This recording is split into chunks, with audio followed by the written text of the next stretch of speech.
There we go.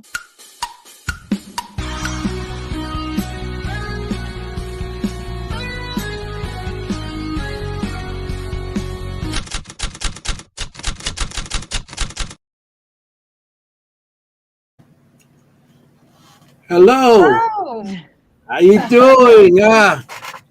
Welcome to the Seekers Chronicles Paranormal Historians, and we're here tonight to talk about history and the paranormal, how close and everything, together. So in ways. So I just want to say, how was you guys' weekends? Good. Good. Had a getting ready for my daughter's bridal shower on Sunday, so had a lot of errands to run. Cool. Stuff to do. That's exciting. Yeah, that is very exciting. Yeah. So one of my requirements for my bridal shower was that it had to be at a haunted place. And my wedding I love it. had to be at a haunted location. And your wedding was at a haunted location. Yes, It's in my Central Jersey Haunts book, and she's getting married where Kim got married. Yes. Oh, wow. Awesome. Congrats. Isn't that cool? Beautiful She's location. getting married where Kim and Kyle got married, which is pretty cool. And it is haunted from what I understand. It is. Especially the grain house. Yeah. But I didn't tell her that. Like, she's not watching, so. All right. She's not watching. Yeah. She's not like us. You can't watch the show until like next week. She'll try. So we're gonna have a great show tonight, guys. And yeah. Kim, do you have the honors this week to the guest? Yeah, so we are on episode 6, which is amazing. Congrats to all of us for making it to episode 6 and those who are watching and watching more. So this week we have 2 very special guests that we worked with quite a bit actually in the last few years at these historical locations that we've been going to. So tonight we're talking about the Willows Mansion, which is at the Foster Fields Living Historical Farm. I may be reorganizing those words, not entirely correct, but it is a living historical farm. And so the 2 people that we have tonight are actually working for the Morris County Parks Commission. We have Melanie Bump, who is the curator of collections and exhibits for the Morris County Parks Commission, and Allie Simakowicz, which is the senior historical program specialist. So why I think this is such a kind of a fusion of the paranormal and history is because, to be honest, I don't know how many on other podcasts or other paranormal shows they're having the people who know the history on.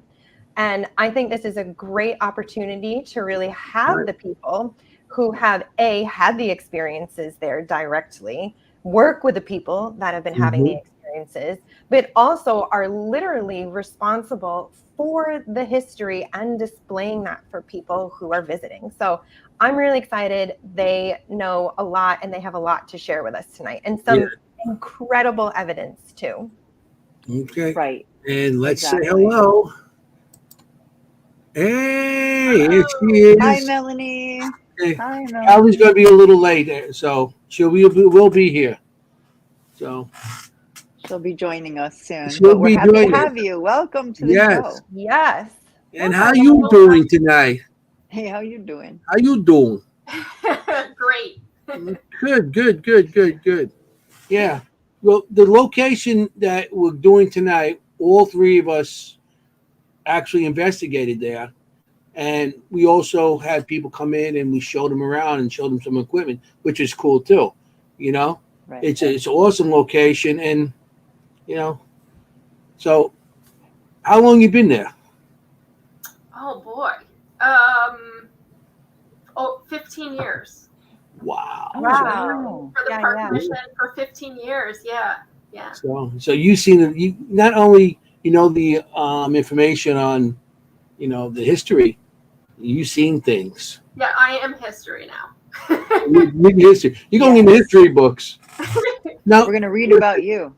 Yeah, one day some future paranormal group's going to be going around and they're going to be like, in like 40 years and then 50 years. I don't know how old you are, but they're going to go around and you're going to be one of the people like hitting the K2 and saying it off on them and stuff like that. Yeah, now I have new career goals. Haunt this place. What a pleasant thought. Yeah. Okay. You're in a place so long, you end up, your essence stays there a little bit. So, yeah. Well, you've been doing so many investigations at these locations. You know the spirits quite well, actually.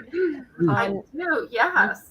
Yeah. And it's interesting when you invited me to do this podcast, I've been thinking about all of my different experiences over the years. And I keep saying, oh, I'm going to sit down and write it all down. And I didn't, but it was a lot more. We all say that.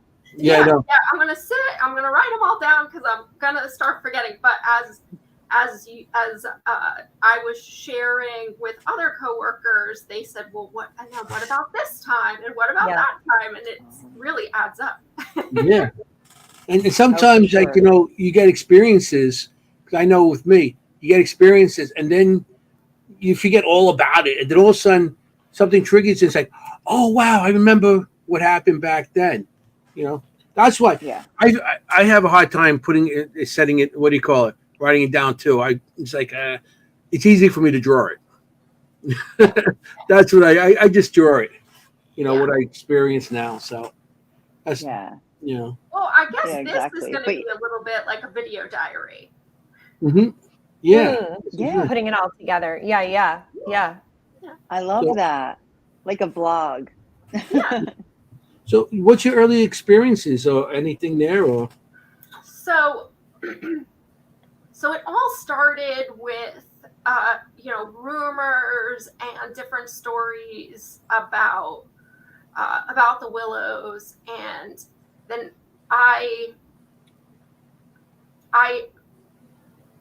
didn't have any experiences initially until we worked with our first paranormal investigation group, and it was the first time that a group did a paranormal investigation. And I know the group was called Ghost One. I don't remember what year it was. It was a long time ago. And the Ghost 5. The sequel, Ghost 1, Ghost 1, yeah. I know, it's a stupid joke. So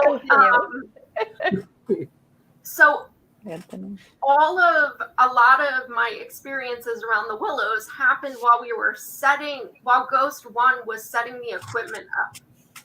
So once the equipment was set, like everything stopped. Wow.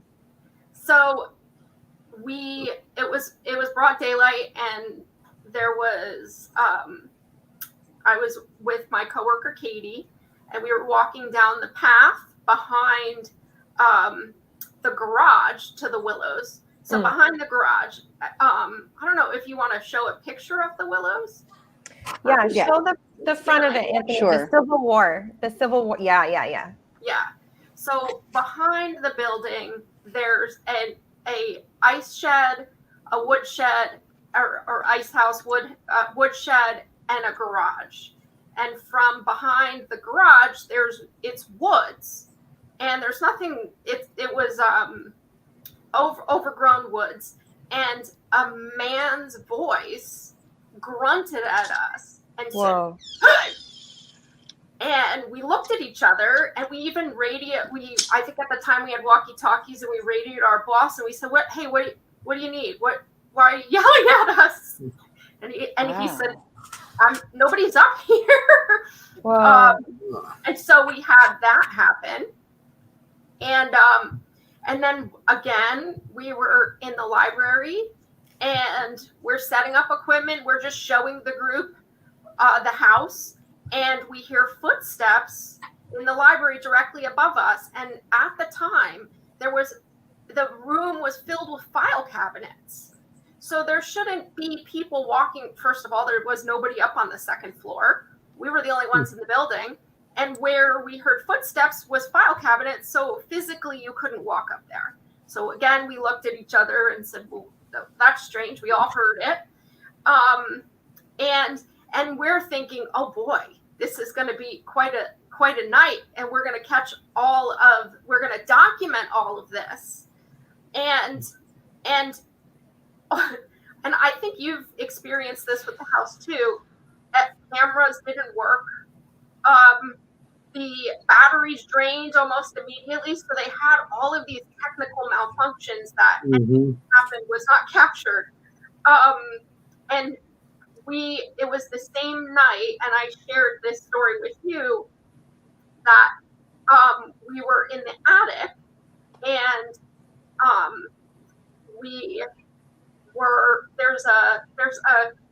there's a room in the attic that is it's an interesting room. You have to kind of go. You have to crouch to get into it, and then it has plaster walls and a locking door, and it's an interesting room. Excuse me, we have a picture of it. If you want to put it up, we have a picture of it. Yeah. Okay. Didn't mean to interrupt you. I just thought it'd be cool to see the room. Yeah, good. Yeah, because it's weird. Show It's like it a is. weird random room that's kind of hard to access in the attic, but it's like a full room. What's it look like? So it's the room where we did the EVP session? He wasn't there. Do you know what it's titled? The picture title? No. No, I had to retitle one. It has a lot of Does it have a small chairs? table? Carriages, little It carriages. has a lot of chairs in it. The... Like chairs. It'll have a lot of chairs in it. Okay, let me see. No. No, a lot of chairs. Like a lot of chairs in a row. Like an attic where you store them. Yeah, we didn't get all the pictures coming, so Okay. Did you see it before when I brought it up? You know what? Later on we can go through them all, and if we see it, we'll let you know. Yeah, okay. All right, don't finish your story. You're sorry. right. Like, sorry, go. I interrupted totally the suspense. a weird room up there. Suspenseful. It is. Yes. It's like step down, go in the little door. Yeah. Yeah. Yeah, and it just has some interesting vibes. So we're up there, and it's always made me a little uneasy, and so it was my colleague Katie and we were in there with one of the investigators, and Katie asked the question, why are you in here? And we had several meters. They all turned off, and the hair, if the hair on the back of your neck stands up, Yeah. all just looked at each other, and Yeah. And we said, okay, it's time to leave. It's time to leave. Yeah. And Yeah. We no longer felt welcome in the room. It kind of, it's that where you've just asked the wrong question. Yeah, we had that feeling. So so we walked to the base of the stairs to the attic, and then the meters came back on. Oh wow. Wow. What was that room used for? Do you know in the day when they first? So there's been some conversation that rooms like that existed for the storage of linens. Okay. Historically, they would have a nicer space to store their linens, but other than that, there's no documentation. Nobody says what it was used for. If it was used for, a servant's quarters, that we really truly don't know. Okay. What it was used for. Which is so interesting because Mr. Foster's kept like such a detailed journal for years about the house and like all the doings and all that stuff. So did he ever write like a description about the house or any? So most of what he captured was the nuts and bolts of what was happening on the farm, not necessarily the house. So, which sort of makes sense because historically that would be a woman's job to capture what's happening in your household. Yeah. So he was in charge of the farm. and the farm They accounts. were, they were rich, so the wife could read and write. Yeah. Okay. But yeah. she passed away in 1880. So. And there's no journals left behind on anything that Right. in the house. Well, there wouldn't be the woman of the house anyway. It would probably be like the head maid or something like that, or some kind of caretaker of the house. They're the ones who are probably ordering stuff and everything, and wouldn't be the woman of the house. You'd be okaying it, She would have to keep track. Mhm. She was like the boss. Mhm. The boss. So if we had those journals, that'd be awesome. Yeah. But Interesting. I mean, Well, two things that oh, sorry. Oh, go ahead, Jenny. Oh, I was just gonna say, do you think there's no mention of it because it was just a linen closet? That too. Yeah. Mm-hmm. Like, I wouldn't write about my closet full of linens, especially if I were, a wealthy person. And it's not. I wouldn't. That wouldn't concern on the plans. me. I'm sure it's not written what it was used for on the plans for the house either. So. Mm-hmm. Yeah, and that's probably part of the original structure also, which actually built the house too. Yeah. Could be almost anything there. It's just so perfectly finished inside to just be linen, but it's the mystery abounds, and when we go back, we can keep asking. But two things I wanted to bring up that you were talking about from those experiences you had.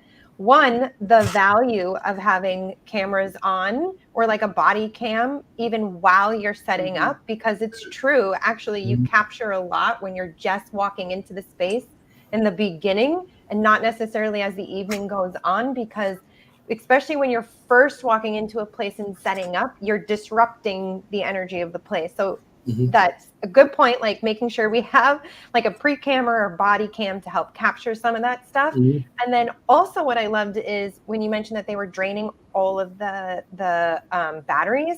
Interestingly enough, I don't think we experienced that so much when we were there.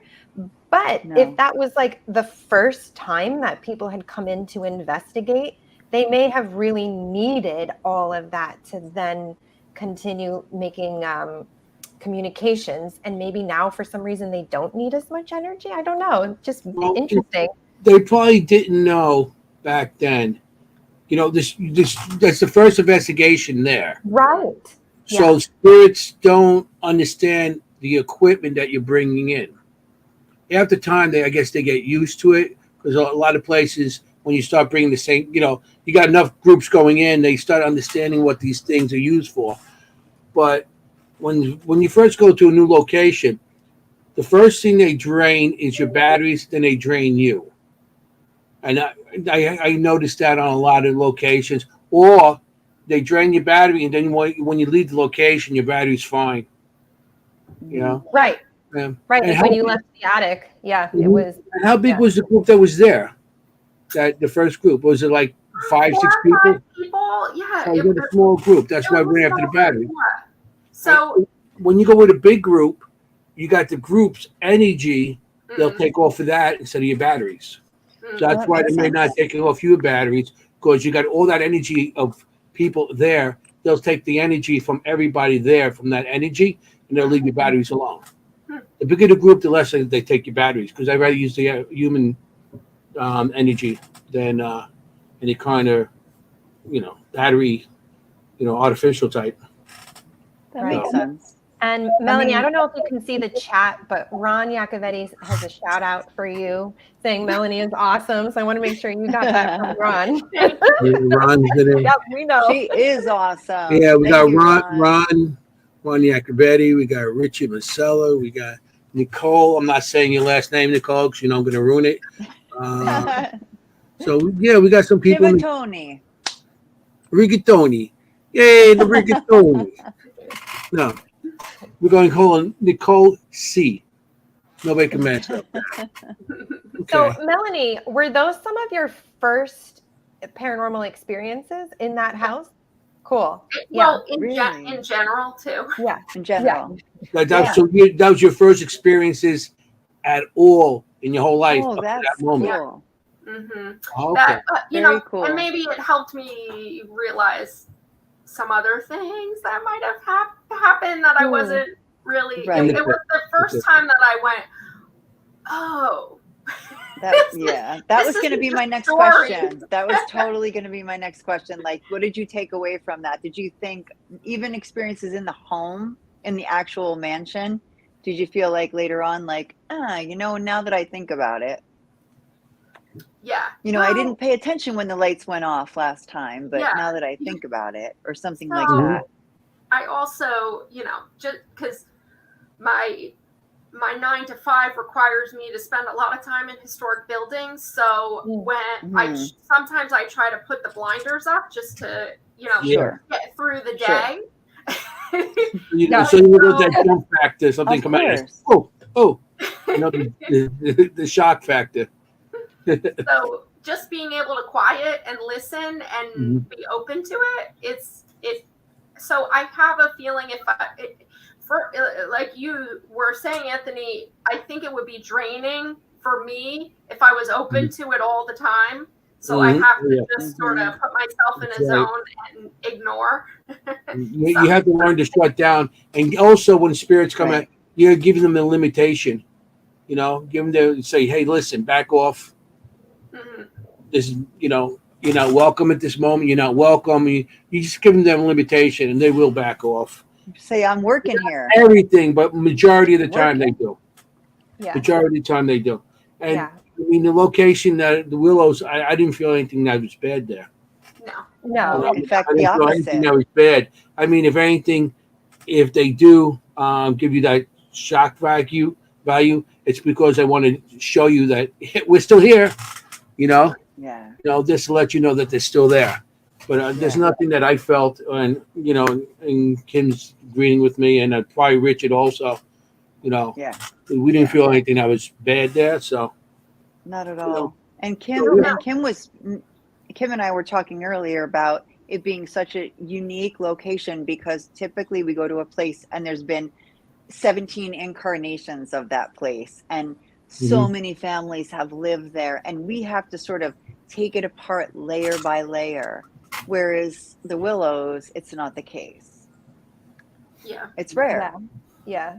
When I walked in, I was like, wow, this place is so clean. I was like, it's so energetically clean. I was like, there's like 4 or 5 groups of 3 groups of people. And I'm like, that's it. But actually, speaking of which, maybe we should start going through. Yes. So I was going to say going through the history so they know what we're talking about.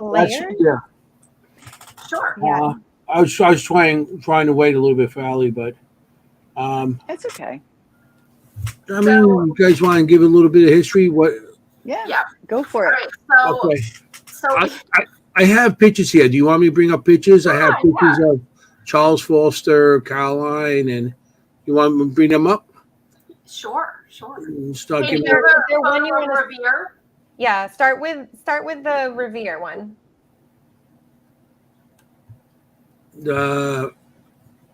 Rosanna? Nope. Rosanna, yeah. The Revere. That's what Rosanna Revere says there. Oh, and there's Joseph Warren Revere as well. That's his initials. Yeah. There it is. You put down JWR. Come on. That's what we call him. JW. JWA. JW. That's what we call him. So, General Joseph Warren Revere had the Willows built in 1854 is when they start construction, and it finishes the following year. What's interesting is that it was actually picked out of a book. So the design is Wheeler, Gervais Wheeler pattern book. So with some tweaks, he customized it a little bit. But basically, you could just pull up a catalog and say, "I'll take that house." Like Sears. Wow. Yeah, like a Sears Roebuck's catalog. But So that's how they did it back then too. Yeah, even houses. Yeah. I think there's something pretty beautiful about that. I think I'd like to pick a house out of a catalog like that. Exactly. I just want to look at it. for, Yeah, for that the would be cool. price, You know, right? Because wasn't it like $7,600 that he built that beautiful Oh my mansion? goodness. Yes, exactly. You're Yeah. kidding. and all that land around it's theirs also. How much So- land did he have around it? 88 acres is what was Oh my- advertised that he purchased. 88 acres. So the Willows didn't exist when he initially purchased the property. He actually lived in what's the farmhouse on the property has burned down and was rebuilt, but they lived in that house initially while the Willows was being built. So Joseph and his wife Rosanna. Yeah, I'll show you Rosanna. Yes. That's his Oh, wife, wow. and she's like 40 years old there. Yeah. Wow. Really? Look at those ruffles. Yeah. Yes. So To the fancy. ruffles. She's so fancy. It's like, ooh, yeah, and the book and everything. So it shows he's Yeah, she's looking at the catalog going, honey, I want a bigger house. Yeah. This house. honey, we need extension. That's awesome. No, So she's amazing. That's an amazing photo. In 1881, the Fosters purchased the house from the widow Rosanna Revere, but they were renting for a few years before that. But that's when. Okay. So that's really there were a few other families that lived in the house before the Vales. They did a seasonal rental, but not many. Like you said, there's not a lot of other families Of attached. course, this. So that's Carolyn looking sassy. Yeah, look at you dressed up. Sassy. Wow. Wow.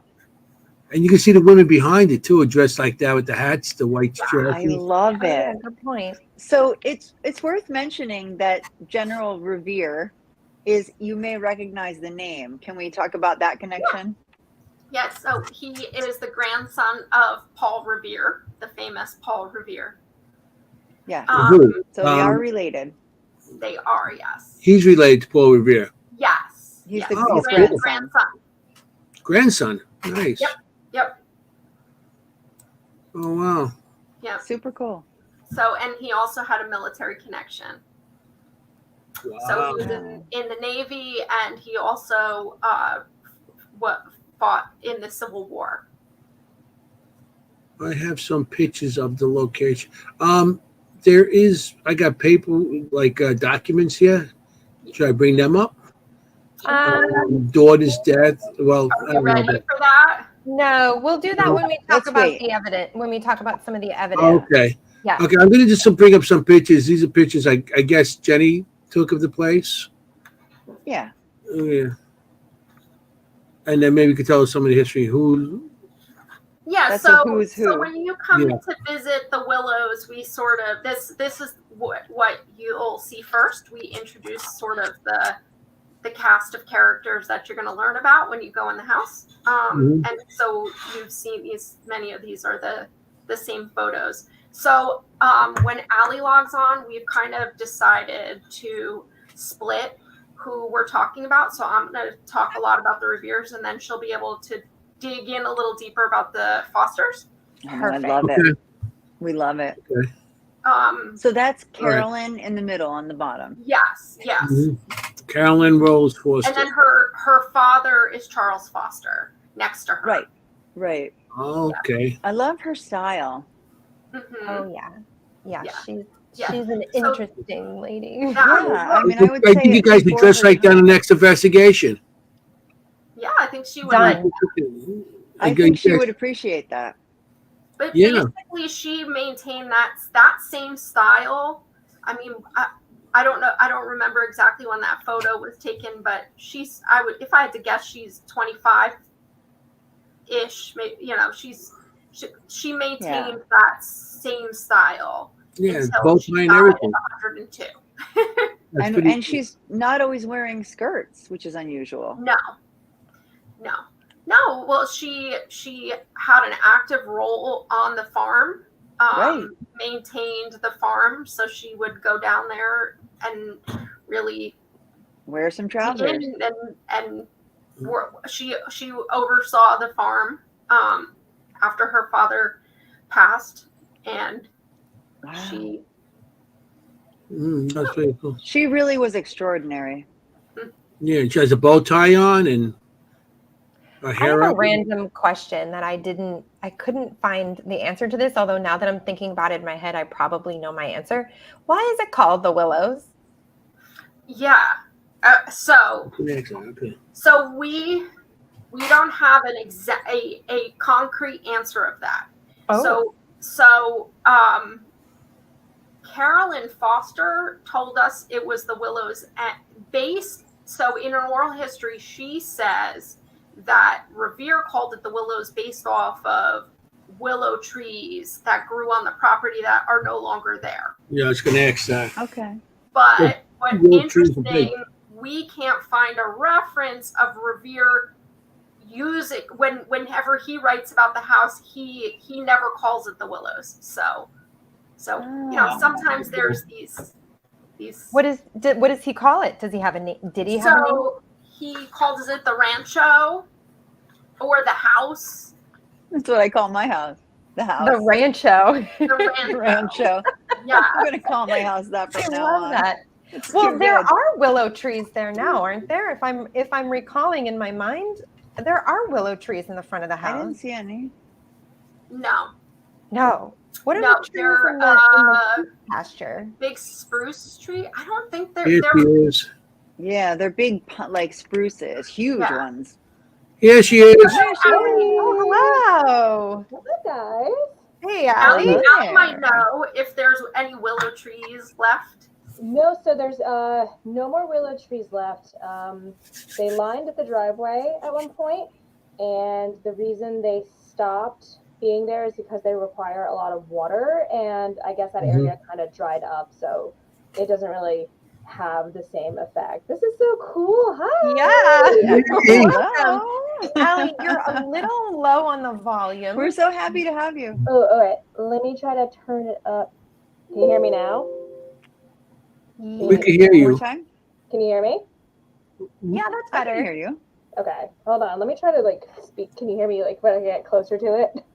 You get Yeah, closer a to the little mic. bit better. Yeah. Okay. Yeah, sorry. It has been a day. Hold on. Let me Yeah. I bet. the camera. Okay. Well, thanks for joining us, Allie. So Thanks for joining us. Yeah, The we're glad you show's made okay. it. Thank you for showing up tonight, everybody. The show's up. No. Okay, good night. Bye. This is so fun. we were just talking with Melanie about her experiences there and how long she had been with the commission and some of those early experiences. We just did a very, very brief overview about the different families, but I know we're going to be going into that more later. Do you want to tell us how long you've been with the commission? And Sure. Yeah. Happy to. Okay, so I started in 2016. I was an education assistant at Historic Speedwell. It's a funny story because I was applying to museum jobs all over after I graduated grad school, couldn't find one, and I was at the time a dog walker and dog sitter, and I was like, all right, this is the last one I'm applying to. And if not, I'm going to get board certified and, get insured and become a dog walker permanently. So it's the last job I applied to. I heard back. So I got in. I started working at Speedwell. I worked there for about 2 years. And then a spot opened up over here at Foster Fields, where I currently work, for historic program specialist as a full-timer. So I was like, yes, please. So I applied. I interviewed. I got in. And I was there for 2 years, and the pandemic hit. And then during the pandemic, everybody knows there's a lot of things that went on. I wound up going down to part-time. And then through the years, we did a lot of stuff, drive-through tour, slowly bounced back. I became full-time again, and then I got promoted to senior historic program specialist. So here we are, 4 years after the pandemic, and I'm here. So I like to, senior historic program specialist is my title, but I like to just call myself lead educator. It just makes more sense, and it's more clear. So I basically coordinate, the events and the paranormal things and scout groups and everything else on site. Nice. Right. Yeah. Did you ever think you would be Perfect. doing paranormal things when you first applied to the job? I had an idea because I was taking over for a colleague who had formerly done the paranormal groups. I didn't think I would love it as much as I do. So when I describe my job to people, I say, "Oh yeah, I coordinate the school groups, ghost hunts." They're like, "Ghost hunts? Wait a second." So I'm like, "Yeah, I do that at my job." They're like, "Your job's so cool." I'm like, "I'm extremely lucky to do what I love, and then have really good things on top of it." You get to meet interesting people like us. Like truly, Yeah. and I love you guys, and this has been like Yeah. such a fun journey with all of you, and like it's such a good group, and I know Melanie loves working with you guys too. Like we're very lucky, and like it's such a cool part of our job, and it's just really it's really fun to do, because then we get to like, not a lot of people get to say that they can do what we do. No. That's true. And we love working with you guys. We love it. Yeah, you guys are cool. Agreed. Yeah. Agreed. You guys are cool. Yay, I'm saying it. You guys are cool. Cool. Okay? Anthony approved. Anthony Yeah, approved. you're cool. That's all I wanted. You got the you're good. Yeah. This was approved by Anthony Spinelli. That's very appropriate. Mhm. So we were talking about General Revere and Rosanna, and we were talking about how Kim was asking, why is it called the Willows? And I'm sure you get that a lot. So that answers our question Yeah, right there. That's interesting because back then, willow trees were actually put on top of graves.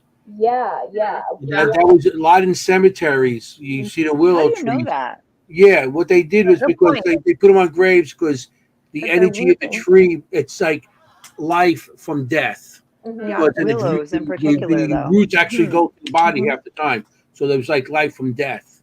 You know, you got a new Interesting. tree, life and stuff. So a lot of willow trees were, they're called weeping willows. Yeah. Right. Oh, okay. No, it makes sense. But yeah, the trees are gone. But the name still remains, and it's a beautiful house. You guys have been there. You guys were just there. Yeah. We were just Yeah. there. We just we showed a picture of the front of it, but we didn't show inside yet. We were just starting to. Great. Okay. Yeah, this is what we shown. Yeah, I love That's that the shot. front. That's a pretty cool picture. Yeah, it's a good picture. Yeah. Is he really on the horse, or that's a ghost? Yeah. So that's one of Is the ghost this is? No, that's a real man. That's a human. That is a throwback picture from a while ago, but it's one of my favorite pictures. Very cool picture. It's a cool one because we just actually had a Civil War reenactment this past weekend, and that was from a previous one, and I think it really showcases the different styles of uniform, and it's just a cool shot. So I love using that It one. is very cool. Yeah. Yeah. I mean, the beautiful. building is stunning from the outside. I mean, when we pull up, people who are listening don't realize it's not like you just pull up to it. Yeah. Like you have to go up this long path through like fields, and then you turn into this like private gate, and then it just comes up upon you out of nowhere. It's so dramatic. It's not like you can see it as you're approaching it. And It that's just the back comes of the out. house. Yeah. So Right. historically, you would have approached from the hill when the entrance you're talking about is actually the back. So you The back would have entrance, gone right. through this little arch bridge. Oh, I wish you had a picture of that. This little Yeah. arch bridge, On the and right. you go up. You just climb this hill up to the house. It is very cool. Oh wow. Right. It's so dramatic though, up on top of Yeah, that hill. everything is so dramatic. Very dramatic. The whole thing is dramatic. So is the whole family. So Yeah. Well, the love it. architecture is Gothic Revival, which is very dramatic. Right. Right. That's very cool. Right. And Kim and I were saying we investigate so many buildings that are like 1750 and so many that are like 1890, Mhm. but not a lot of in between. Yeah. You know what I mean? Like Yeah, there's good a lot point. of like Yep. late 1700s or mid 1700s, and then we do a lot of Victorian style, but then we don't do a lot of the one in between, the 1850s. Yeah, Yeah. that's a really good point. It's true. Yeah. So I don't know why. the location, that's awesome location. And that you said that was an active farm at one time also. Yeah, so it started as a farm in 1774, actually, so a lot longer ago. 1774. Yeah, yeah. So if that's when it first started, it was a lot smaller then. That's when the farmhouse was also first erected, and that's Ogden lived there. Yep, Ogden. Yeah. So he lived there first. So it has been an active farm since. I mean, we still actively farm it. It's on a much, much smaller scale.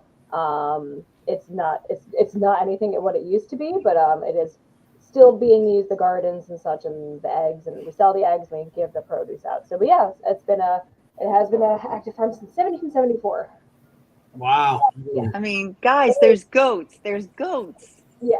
They're so cute. Goats, sheep, pig, They're so cute. chickens, lots of chickens, sheep, horses, cows, turkeys. I can go on. Mm. Two cats. We have And that's what's cool about it.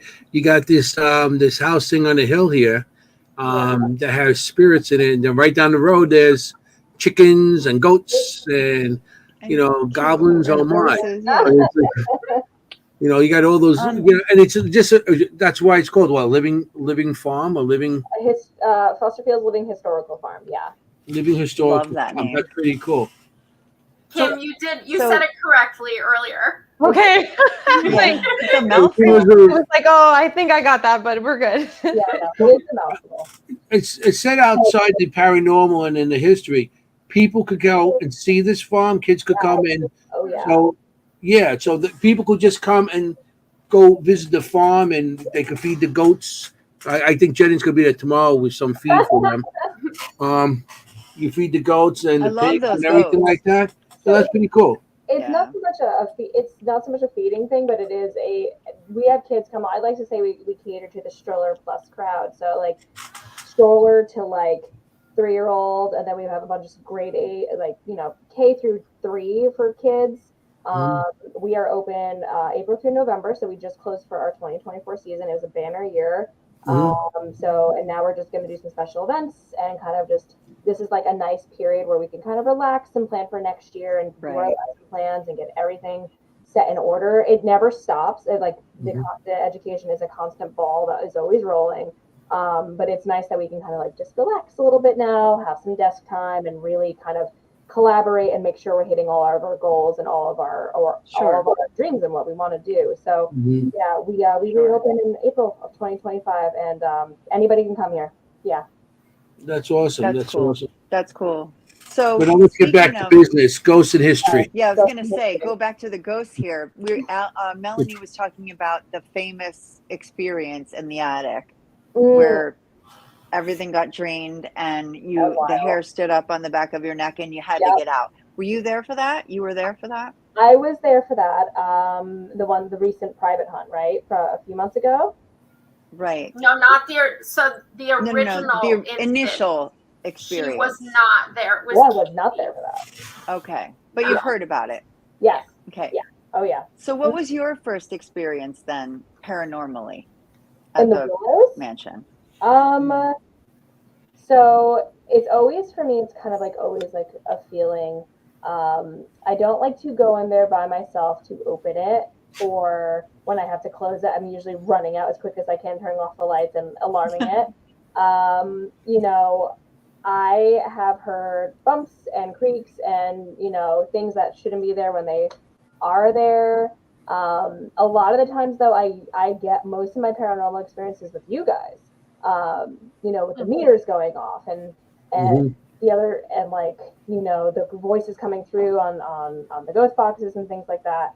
So and the EVPs we got in the attic. Oh yes, that was I thought you guys were talking about that last time. That was super spooky when the thing was like going off and like screaming into the thing. I was like, okay, we're good. Yeah, we actually have 3 of them tonight to play for everyone. Oh, cool. EVPs from the attic. Yeah, that's the room that Melanie was just talking about for anybody watching. The room where she had that initial experience is where we have some good EVPs for tonight. 2 of them are from the attic, 1 from the kitchen. Yeah. One from the kitchen that you were giving me a tour Remember I said I'm going to turn the recorder on during the tour? There's a really good EVP that came up.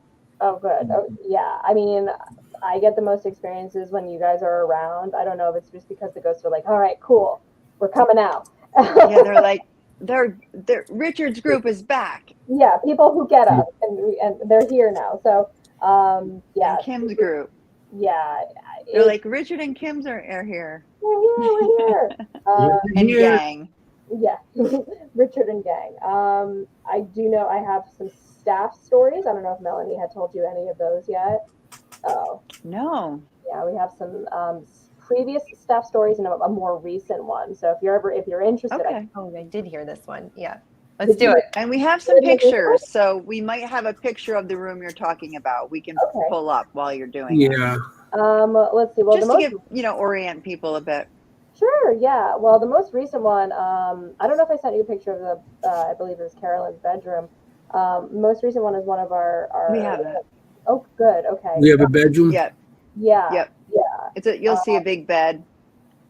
Big Yeah. bed with steps up to it. The pictures I got on the screen are this big. Okay, got you. So I got to go with what it says on the just go through side. them. Yeah, I mean, dress. Okay. It's a huge canopy bed. It's really pink if it helps. Yeah, it'll be pink, like a lot of pink colors in it. No, that's not a the bed. Kitchen. That's the kitchen. That's the kitchen there. And That's where the EVP we have to play is. That you were giving me that tour. I don't think I have that. Remember, a lot of stuff wasn't downloaded, Jenny. I think we you can go through do. them. I think you do. You have a picture with chairs. I think you did show it already. Yeah, you Yeah, showed you it. did. You Yeah. showed us that. Yeah. With chairs? Yeah. Yeah. Is Just that the round There's a table small one? table. Yep. Oh, small table one. Okay. You should say small table. That's Well, smart. Oh, That's that your was room. it. There it is. There it goes. Okay, nailed it. That's part of it. Yeah. The bed is to your left. There's like a chaise there, and then there's a bed. Yeah. There's a But nice that's the chair where the story she's about to tell him. Oh, awesome. good. Okay. Yeah. So you guys nailed Go it. ahead. So Melanie and I have a colleague, and he is one of the best docents that we have for the house. So when you get to Foster Fields, the Willows is a separate tour. It's a guided tour. Foster Fields is a completely self-guided experience, but on Fridays, Saturdays, and Sundays, you can go in the house. So you have to go with a guide. When you're in there with a guide, they will take you to the first floor and tell you all about the family, about the servants, about the history, and then same thing on the second floor. Now, this was a particularly interesting tour, and when he came back in after his tour, he was like shook. He's like, I have to talk to you. And I like saw his face and I was like, uh-oh, like what, like thinking like something like really bad happened, or like, I don't know, like maybe something went wrong on the tour or something. He's like, no, I had a ghost experience. I'm like, all right, tell me all about it. Like, let's hear it. So we were apparently he was in Carolyn's room, which is the picture you see here with the pink walls and the flower shades and the flower carpet on the bottom, and there's two chairs. So apparently he had walked in here leading a tour group, and I don't know if it was before the tour group went ahead of him or after, or like he was following behind, but he had stopped and he had hit into something with his foot. So he had thought that he hit the chair, and when he looks down, the chair's not there. Nothing's there. It's just his foot. So he hit something solid, but there was nothing solid to hit there. Oh, Yeah. Really interesting, and he was like super spooked about it. Freaked out. yeah. Freaked out, yeah. And like, I don't know if this is the first time that's happened to him, but this is like one of the most ones that stood out. And he came back into the visitor center where I was, working, and he was like, "Hey, so this just happened." I was like, "Thank you for telling me. That's amazing." I'm like, "Are you okay?" Wow. Like, yeah, but it was just wild because like he said he hit something so solid. So And real. he looked down to be like, oh no, I hit something. Like, oh, let me make sure I didn't hurt it, because like our objects, we take really good care of them. And there was nothing there. Yeah. Wow. Yeah, there really is a huge open floor. Yeah. Mm-hmm. Was he a If you don't believer? hit the chair, Was what are you he hitting? like a person who would? It goes back and forth with him, I think. And then I think this one was like, oh, okay. So now he's like, okay, I had an experience. Now I he is. cannot Yeah, I think it's more like, he's had an experience now, and he's like, oh, all right. So what Melanie and Allie do on the weekends with the ghost hunts is that. So I guess we're going to see him on the next tour we do. Yeah. Yeah, maybe he'll come. Yeah. It was wild. I actually did invite him to that because then a few days later we did the preliminary hunt. So I invited him. He couldn't make it, but I was like, "Do you want to come?" And he's like, I don't know. No, not ready for that yet, Allie. Just Just my first baby steps. Wow. Yeah, so, What about you, Melanie? Do people tell you stories? Yeah, Who work so there? so the collections, so I work for the collections department, and we are responsible for cleaning the willows. And so cleaning the willows, it's a big chore. So Alex is he's the one that really bears the brunt of doing all of the cleaning, and he'll hear his name called, and he's the only one in the building. And he's had experiences where he'll hear footsteps upstairs, and he's downstairs and nobody else is in the building. So he's definitely experienced that. Interesting. Do you think Hearing his name. men have more experiences than women there? I don't know. I think that, I just think that if you spend more time in the building, you're going to have more experiences. And he spends, so, when I'm spending time in the building, it's usually in paranormal investigation or setting the house for a new exhibit. So I'm not there he's in the willows every I week cleaning. Alone. So he's there very Alone. often. It's They quiet. know him. Wow. And, Right. I always find that you have more experiences in the places where you're there all the time, and they know you. They'll know your name, call your name. Sure. So as you guys were talking, I thought about, this is a really, really old story going back to one of the first investigations before my son was born. My husband would come with me and volunteer. Now he stays home and watches Eli while I'm working paranormal investigation. And he didn't tell me this, but he took, as he was walking the site, so at the time you would have to walk from the visitor center all the way up to the willows. So he took change, 35 cents, and he threw it as good luck and said, "This is for you, Carolyn Foster," and he just threw it somewhere on the site, like it was a fountain, And so the next day we have the paranormal investigation. The next day I'm in the building cleaning up with, at the time, Beate Fuller was our cleaning, and she would do the housekeeping. And I find 35 cents on the carpet. And so you didn't. This is odd. I didn't know. So I tell Kanan, cool.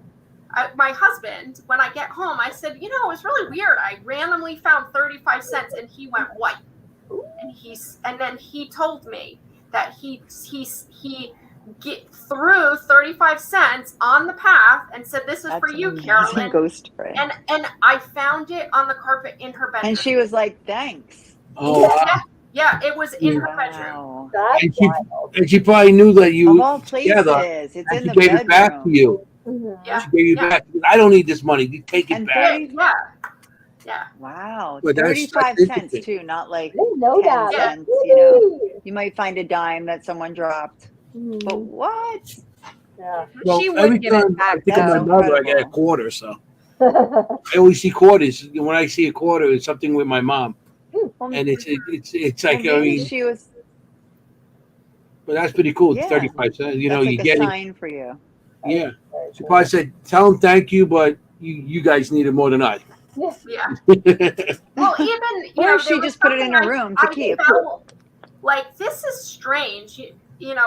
that I found it. Now, is it really all that strange to find money on the carpet? But I felt like I needed to tell him that I found this 35 cents on the carpet. That's very cool. Yeah. That is nice. I love that story. Wow, that's a good one. Yes. That's a good story. That is very good. To use for like future investigations as almost like a trigger object, bringing 35 cents and asking questions. Oh yeah, now I'm doing it. No doubt. Cool. Oh my I was God. just thinking that I'm doing it. Yeah, as the paranormal people, as the investigators think, Totally, like, that's a great yeah. story. We can use We're that. like, okay, note to self: bring 35 cents. 35 cents. Always have it on. So. That's cool. Do we have an EVP or an image that we want to share? You got EVPs here, and I'll tell you what they're named. There's no particular order, so You got Richard Attic, EVP. How are you? How are you? Ali Tour. how old are you? Oh yeah. Oh yeah. Okay. yeah. How old are you? So the first two are in the attic when we were doing a session with you both, right? Yeah, we were both up You there. want me? I'll bring that one I up. believe I have a picture of you guys too. Yeah, either one. They're both good. Okay.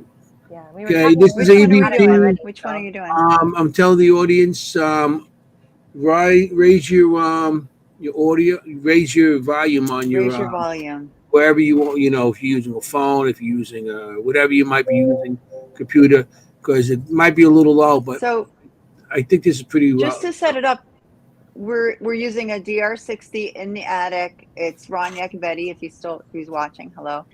Ron and I both had a DR60, but this one is from mine. Okay, here we go. General Joseph Warren Revere. I was at your gravesite and I brought some dirt here to the home. What do you think of that? Do it again. Do it again. Tell me what you think you hear. General Joseph Warren Revere. I was at your gravesite and I brought some dirt here to the home. What do you think of that?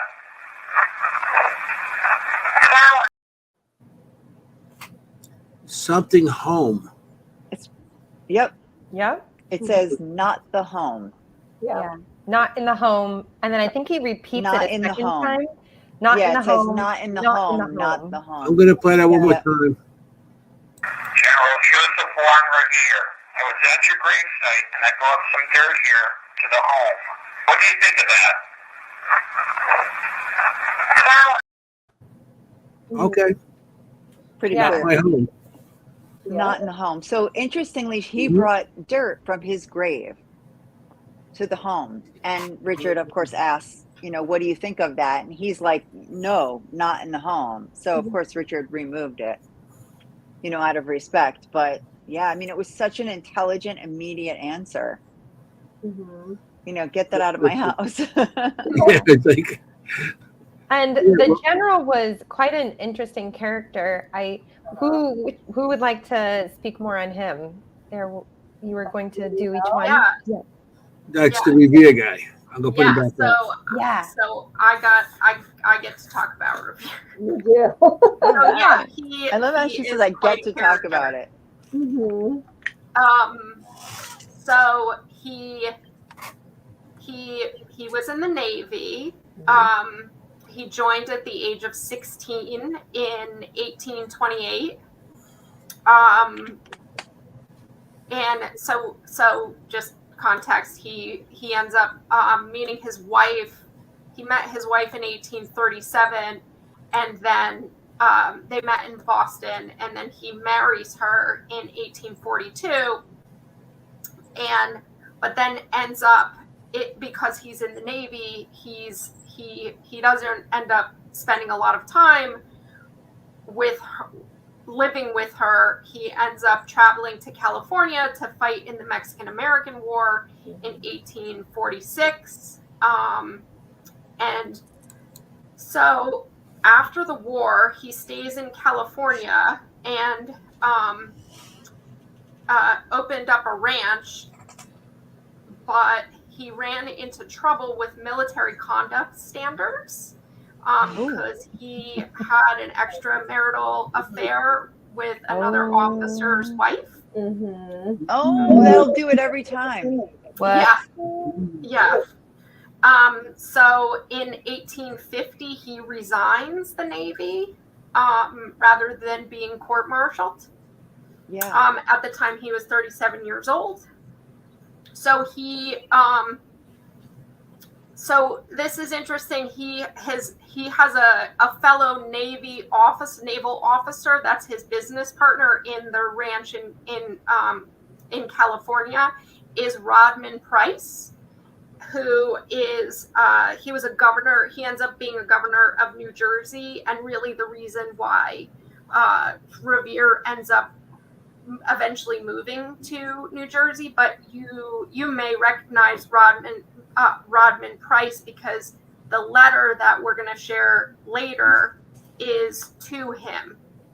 So they were very close friends, and when Revere's daughter passes away, he writes a letter to him. Mm-hmm. So it doesn't end there. After he resigns, What a character. he ends up. Well, I'm pulling my notes to get all the dates and what such correct. So he joins during the Civil War. He ends up in the 7th New Jersey Brigade.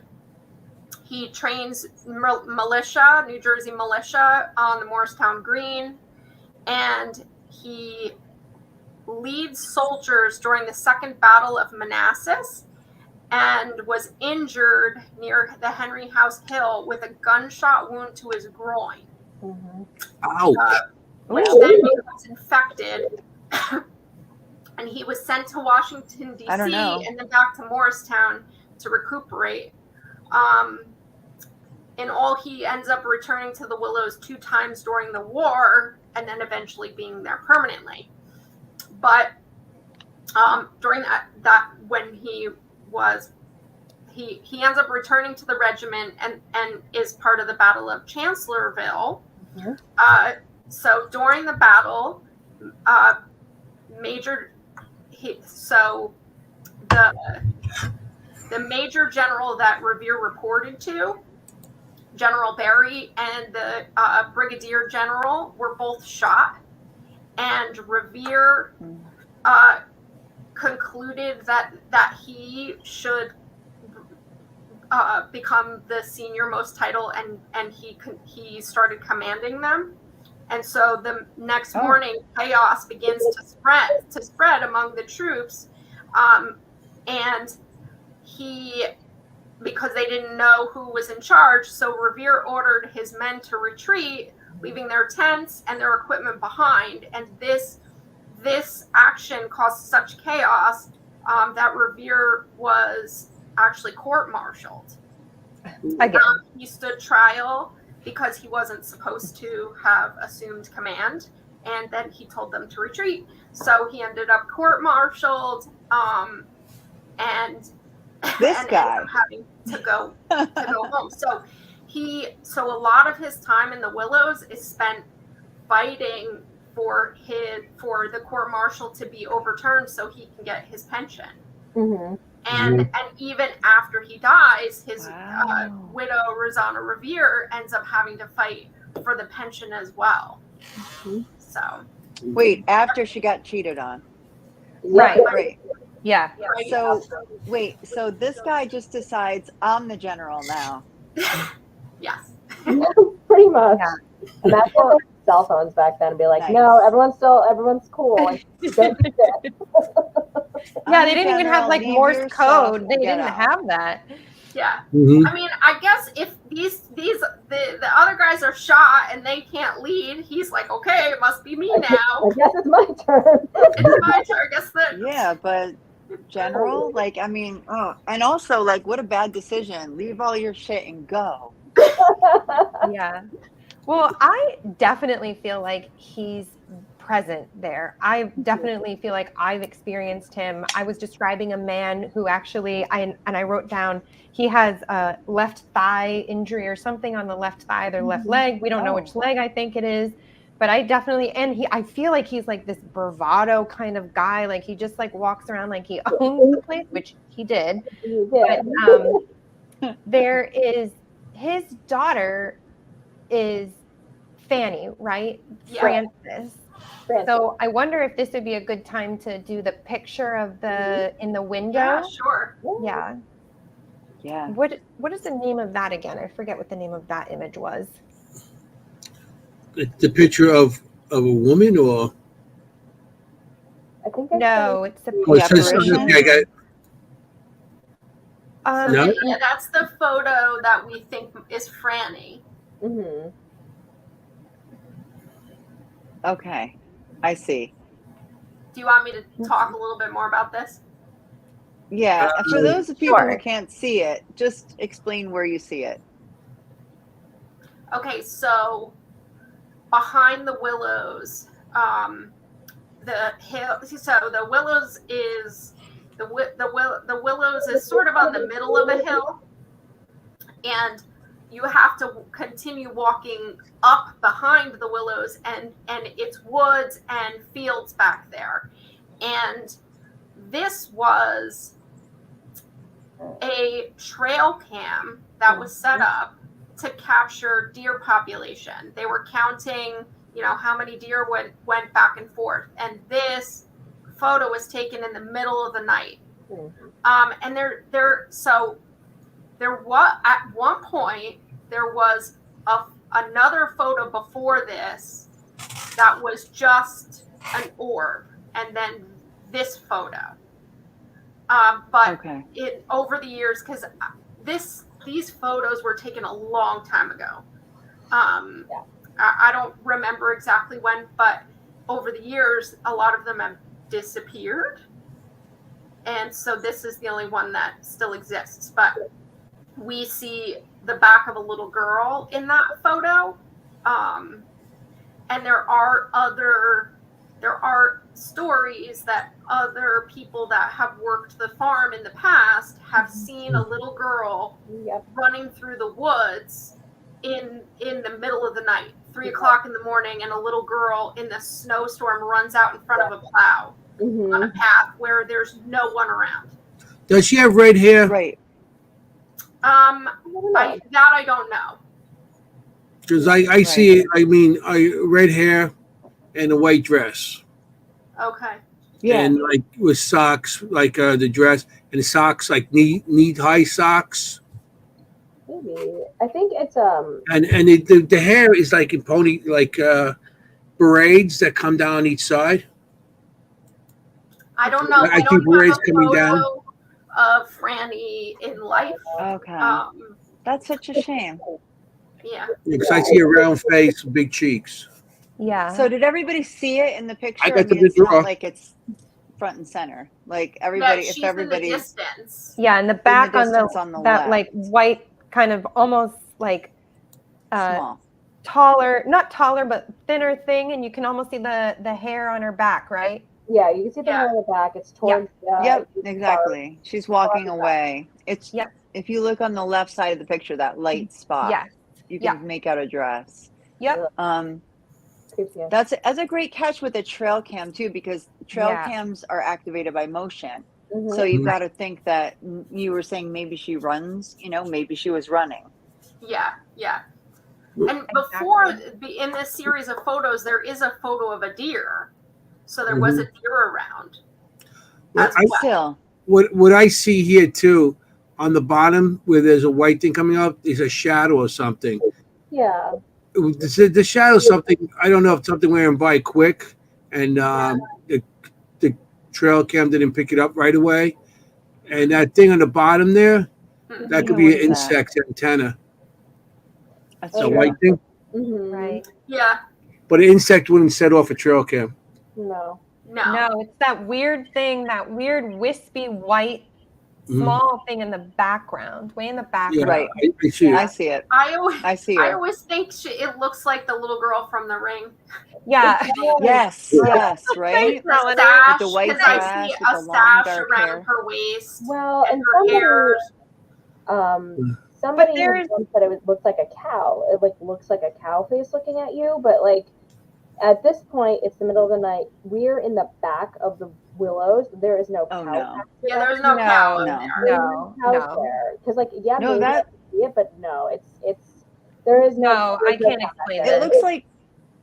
It looks like a dark belt around a white dress, like Yeah. a ribbon. You know, like they would take a ribbon around it, like a blue ribbon or something around the middle of the dress, Yeah. around the waist. Well, That's a it pretty is- cool picture. It is a really cool picture. I mean, it is really interesting that she's there because in this letter that we have, Mhm. Anthony, if you want to pull up the letter, Okay, I don't know if there's any special order, so. that's okay. So in paranormal investigating, you know, we get a find, right? A find, an image, a picture, an EVP. Like it doesn't matter what the piece of evidence is, but what we really love is when we can explain the evidence, or if we can have like the evidence stacking on top of one another. So, Melanie, this letter is incredible. Yeah. 1859, huh? Yes. October So 1st. So Wow. I will read. So this letter, I mentioned it earlier. So this letter is written by Joseph Warren Revere and sent to his good friend Rodman Price. And I forget I forget what the date is. I can't make it out there. But 1859, which would be the year that she died. yeah, I think there's a I think it might say September, but I'm It's September, yeah. it's September. Yeah. Okay, so It says September up there. This is October 1st, 1859. it's October. Okay, all right. October 1st. Well, I'm assuming it says 1. It looks like October something. So there's 1859. two different dates because one is the family, the Price family, giving it back to the Revere family. So there's two different dates on there, but the original date from Revere to Price is from 1859. Yeah. So this letter, it is talking about Frances dying from an illness, and it talks about the life in her and how quickly they had no idea. She was healthy one minute and it just took her life immediately. And it really talks about the heartbreak that he was experiencing, and that the other thing that this letter talks about is he says it basically, this is punishment for his sins. Oh, wow. So that's interesting from, you know, that he's feeling a little remorse for but I'm assuming he means his marital sins. So too. Yeah. Yeah, So for sure. she passes away, and this is the statement when I was processing the letter that made me stop in my tracks, because having seen the photo and knowing the stories, he describes, we see her everywhere in the woods and amongst the trees and can go nowhere that she is not present with us. My wife is suffering serious grief. Ooh. We feel we must be absent for a time from these scenes, to which however we wish to return. Now, So they actually seen her too yes. back then. Yes. Oh, that's crazy. So, Wow. do you think they mean How they he see her describes or it? they see her? Could be I didn't know about this, and like I said, when I said what I said, I didn't know about this. I didn't read this. yeah. That's Yeah. interesting. That's What I love is that the image that we see of the woods comes first, and then Melanie Right. found this later to help by chance, and it just lines up perfectly. It's incredible. But right. But Is not it the other way. different? Exactly. yeah, Yeah. and we also have evidence that corroborates Yes. that we've communicated with a child in the attic, and Yes. the age, they said their age was 10, and 10. Frances was 10 when she passed. Yeah. Wow. I mean, we have the EVP of that. That's the second EVP from the attic. How Yeah. old are you? It says. Yeah. And you have to listen. You make it loud if you want to play it now. Make it loud. Turn up your volume, but also just so you know, it comes immediately. Okay. Yeah. And this answer. is It's like right how old away. are you? Yeah. And you both were here for that as well. Yeah. Okay. All right, everybody, just make your thing loud, and here we go again. Turn up your. Hi, I'm still Jennie, and we think we were speaking to a child. Can you tell me how old are you?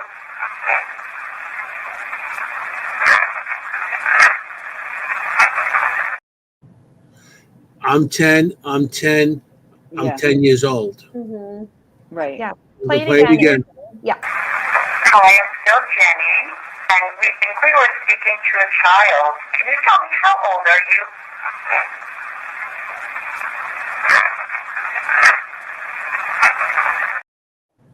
"10 years old." Yes, Yeah. that's pretty cool. Yeah. I'm 10. Yeah, right. Adam in the audience. It Is says like, I'm about 10 three right away. times too. Heard it. Yeah. Adam heard it. Good. Wow. Yeah, I'm 10. I'm 10 years old. Yeah. Want to do that one more time? That was very interesting. Yeah. Here we Very go good. again. And that's the attic. Hi, I'm still Jennie, and we think we were speaking to a child. Can you tell me how old are you?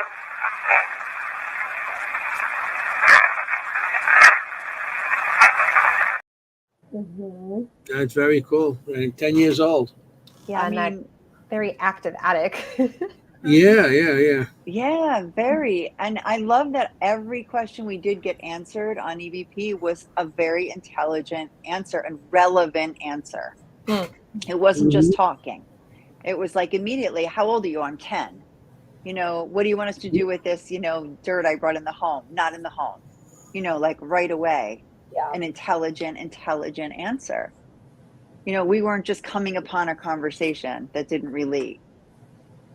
Yeah. I couldn't believe how intelligent and immediate the responses were. Yeah, out of all the ghost hunts we have done, the responses we got in the attic were like immediate every single time, and that's that was very spooky. Because sometimes with EVPs, like you have to wait for something, but they were like going that night, so that was a wild time. Yeah. The attic might be active because the attic, you might have more activity in your attic, that area. Because I don't think it was any kind of room that anybody stayed in, because back then, the heat rises and those areas were really hot in the summer. Even in winter, trust me, it was hot that night. It was bad, and so it probably was some sort of storage place. But spirits usually hide out in attics and cellars for whatever reason. So maybe these spirits are up there. That's why you're getting activity up there. Yeah. They're up there hiding from everybody else, from people like us walking in and say, "Do you know how old you are? What's your name?" Yeah, exactly. Yeah. Don't say it. Don't say it. How did you die? Don't say it. What's your name? So those But are maybe a child might follow you up there. Yeah. Yeah. Like, what are you doing? Yeah, and they probably would have had. We know more about the Fosters and their staff members. The Reveres would have certainly had staff. They wouldn't be taking care of the house themselves. So who knows if they would have gone. Hey, what you doing up there, maid? I have no idea. Oh, there he is, Charles. Probably Foster. not. Charles Foster and Lady Foster. Carolyn. Carolyn, do you want to start talking about the family, since we did the Reveres, and now we can switch over? Yeah. No, absolutely. Allie?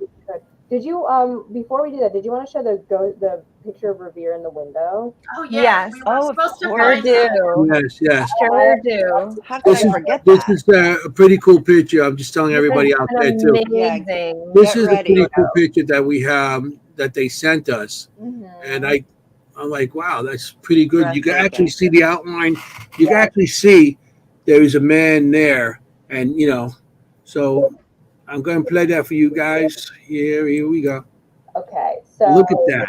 this picture now, this is back during COVID or around COVID times, like 2020, 2021. I couldn't do any indoor investigations because, you know, it wasn't allowed with the numbers and restrictions. So we had to alternate and have outdoor hunts, which is exactly what we did here. We did the outside of the willows, we did the outside of the farmhouse, outside of the cottage, and a space in the backfield where we think Franny usually hangs out, or where she might have hung out during that time, or especially during that picture. And Mel, I don't know if you were working that night. I think you were. I was. She was in my group. She was cool, right? Okay, so that's the other thing, because so this is obviously taken by a window, and this is the window that is either near the butler's pantry or the kitchen. So it's like pretty next to each other. And Right. I love to tell this story because everyone's like, oh, it's just a reflection of a dude that took the picture. It's like, it's not. This girl had bleach blonde hair and it was dyed like Harley Quinn. One side was like red and one side was Oh my God. Definitely not her. Wow.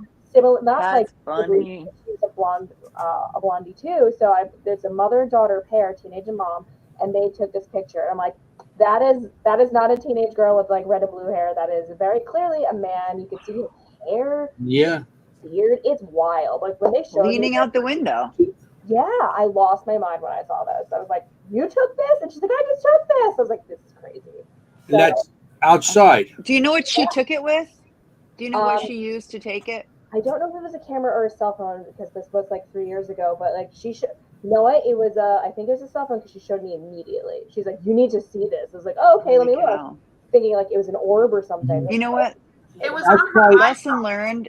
Oh yeah, it's not an That's orb. probably a Lesson regular learned, camera don't sleep with on the low locks. outside. Yeah. It's probably a regular camera with low Yeah. locks, and there was probably a light going at the time. Yeah. Well, what I like about I this think it's is a I feel cell I phone. feel there is a uniform on him, and you can see the forehead, you can see the nose, and you can see the whole scalp. He has like a full head of hair going back, It's crazy. you know, and then you can see like maybe like a mustache and a little beard. And I do see a uniform, and even the white coming down, Mhm. that could be part of the uniform also. Yeah. And we did see the before we did see him with medals on. Yep. So it's a possibility those might be reflection of the medals or something, which I think is pretty cool because you can see the outline of the window above him, but his head is blocking some of that out. Mhm. Yep. It's, You know? It's like he's sticking his That's- head out the window. Yeah, exactly. Yeah. There Yeah, was definitely looking out. nobody sticking their head out a window. right. Yeah, You can't even Mhm. open those windows. That's You can't Yeah, open that- the windows, and it's clearly not a teenage girl taking that photo. So like Mhm, that's the one that always gets me. I'm No. like, holy. mhm. And I So mean, that's just a the great position of his capture. eyes and no, it's amazing. It's It's very an defined. amazing It's not like a capture. blob. And- It's like a face.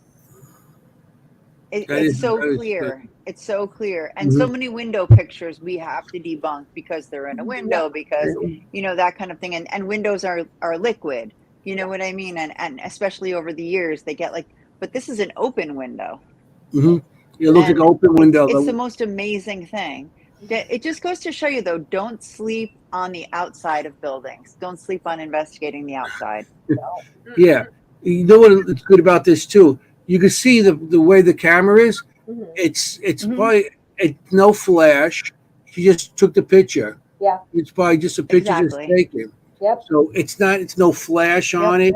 Nope. This is probably just a regular camera. It might even be a cell phone. Yeah. I For think that it matter. was into the house, and it just happened. Then she's I like, think- whoa. I think it's a cell phone. It seems like a cell phone.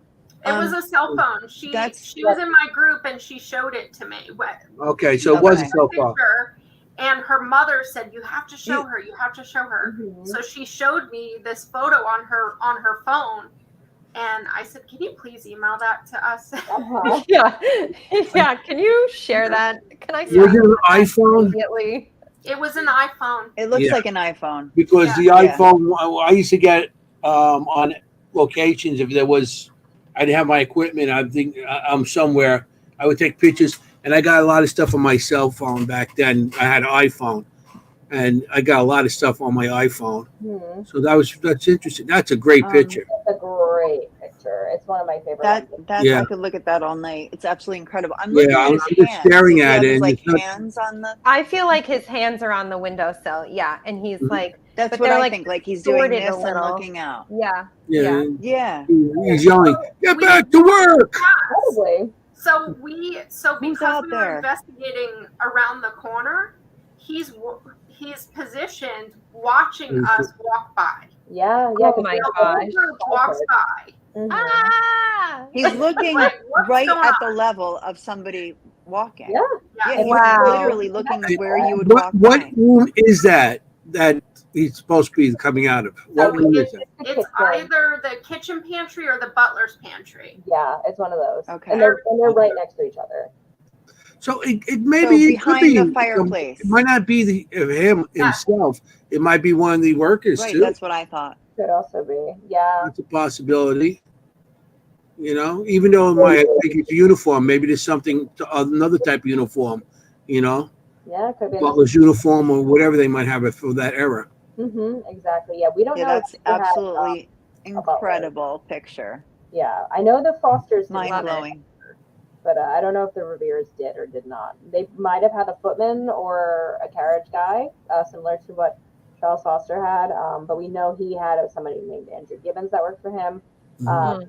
But yeah, I think it looks like Revere. So I think it does too. Yeah.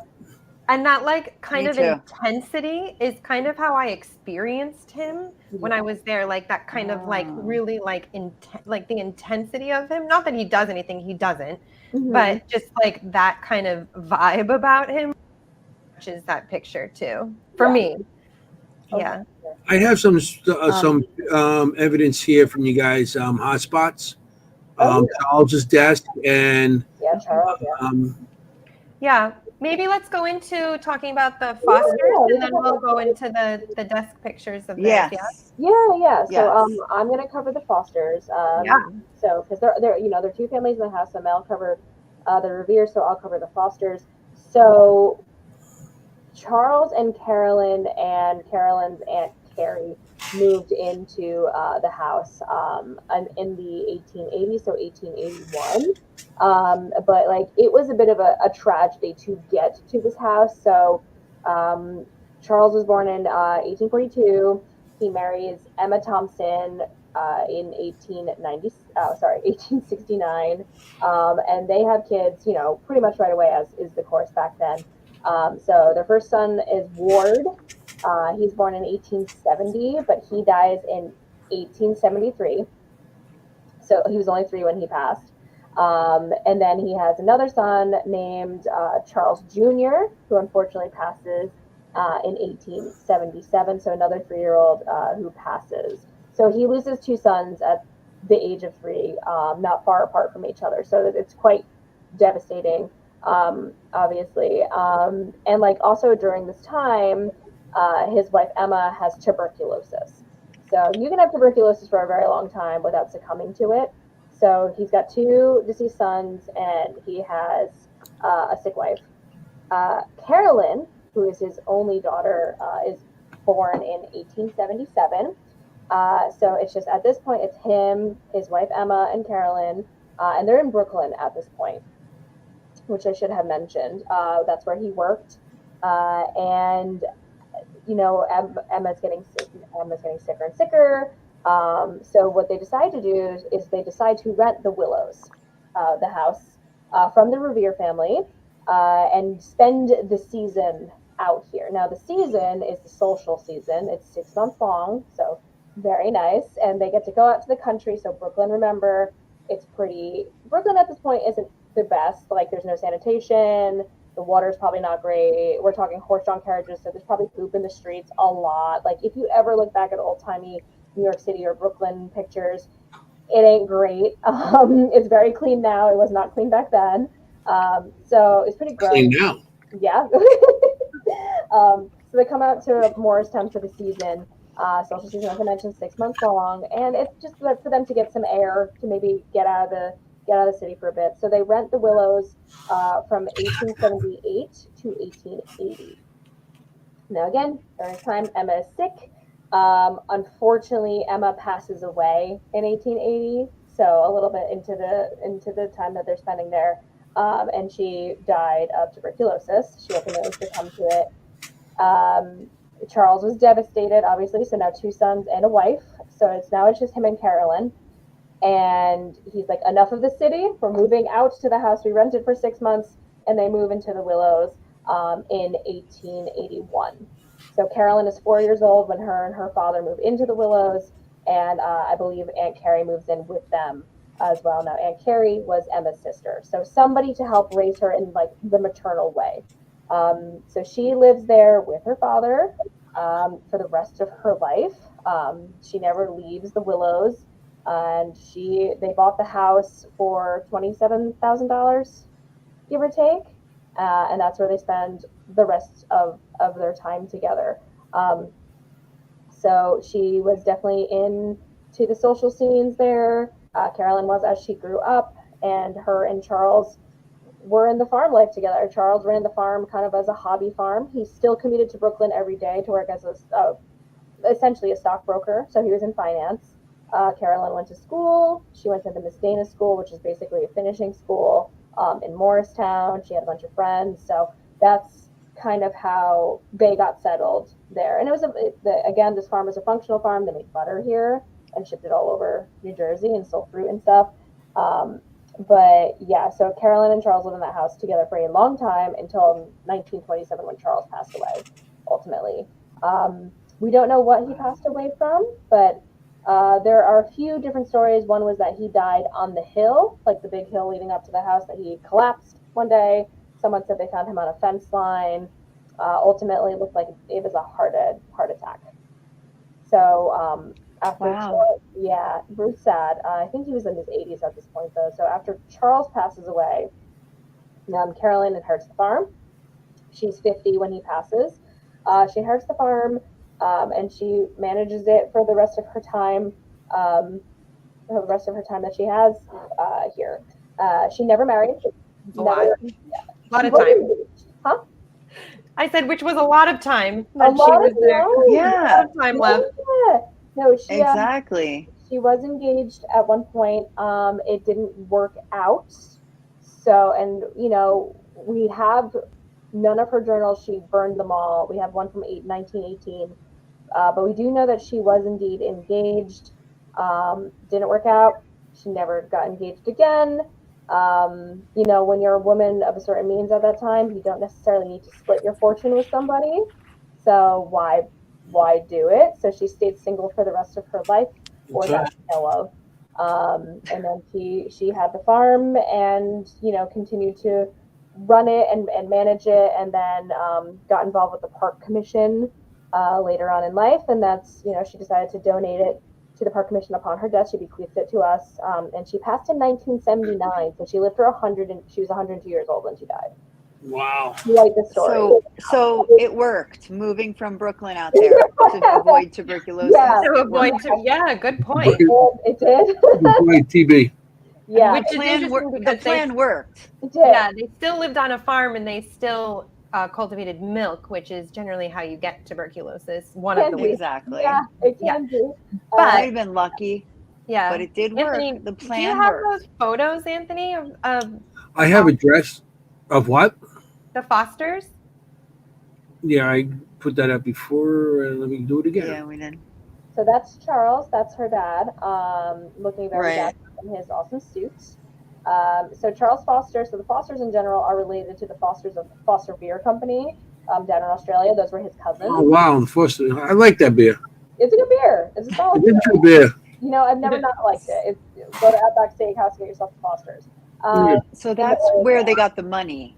That's where they You got could tell he has money. $27,000. I think he had some. I'm sure, his family was well off, but he also, I think, amassed his own kind of money because he, when you're a stockbroker, you're going to do pretty well for yourself. That's a lot of money. You could tell he has That's a money. lot of money, Look in the middle of his tie. I know he's got a little tie. He has a pin in there, Yeah. and that's probably some sort of status. And even his collar, if you see his collar, it's starched up and flipped down. So Yeah. that's more of his suit that Well, he would wear out, not The to work so more much, but more out.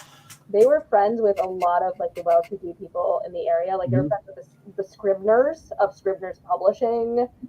There's a few other ones that are in there because Morristown, the Gilded Age of Morristown was in the 1900s, and it was they had an area in Morristown called Millionaires Row. Like a lot of these houses have been turned into like not apartments, but have been turned into different buildings and such. Like they still stand, but a lot of houses were Millionaires Rows, and all the seasoned society people would come out here to the country. And they were part of that society, so they might not have been the wealthiest, but they were definitely in it. To the point where Charles, when he worked in the city, he would take a train called the Millionaires Express from the Morristown train station, which basically didn't wait for anybody, but like the Scribners, him, a bunch of other people in the city, and they wouldn't make any stops. It would leave from Morristown and go straight down to Hoboken, where you could hop a ferry and get into Brooklyn. So the commute time was a lot less intense than people who might be commuting from Morristown today. Wow. This picture here is of Carolyn, and she looks absolutely lovely. She's, I think, in her teens here or early 20s. Stunning. Yeah, so that's Stunning. Carolyn. I believe she looks like she's at some kind of garden party. She was in society, so she was out and about.